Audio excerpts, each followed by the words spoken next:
guest is the former Vice President of the United States. Please welcome Vice President Al Gore. And what are you... Well, first of all, let me ask you this question, because there's a rumor, I don't know if this is true or not, that some scientists are trying to figure out a way to block the sun to try to slow down global warming.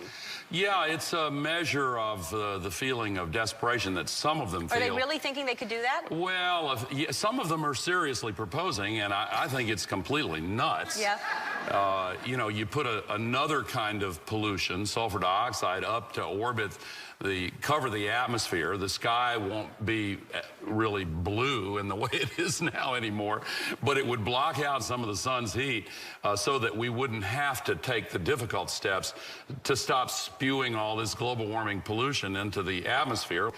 And of course, there are a lot of problems with what they're proposing.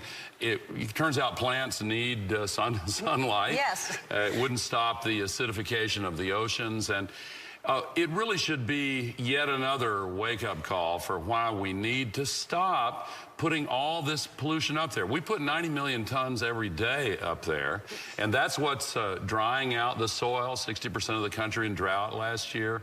That's what's contributing to the worsening of these fires in the West.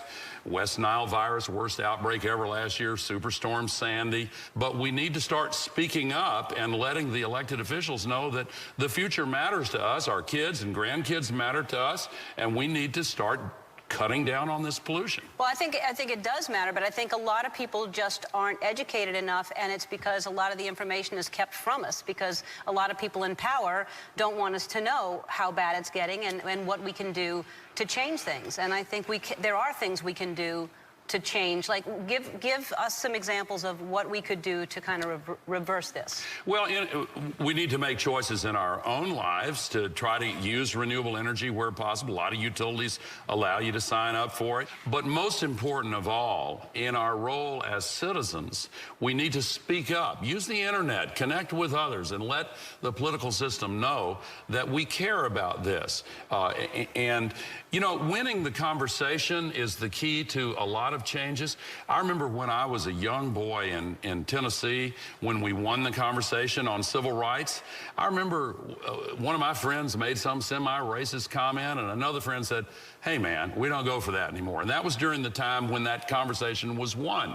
And the issue of gay rights. I saw a story recently about two gay guys waiting in the pizza line, and some homophobe made some nasty comment, and literally everybody else in the line spoke up and said, "Hey, cut that out." We're winning that conversation. It's a great thing.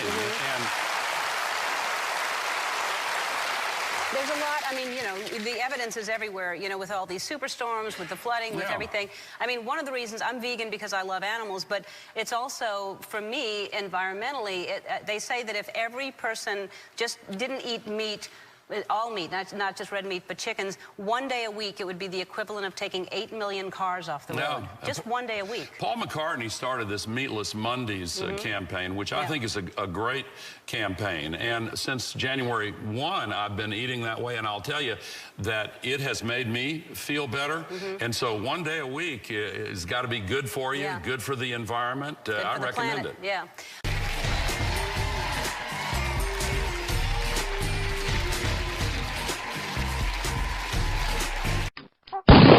Stupid monkey.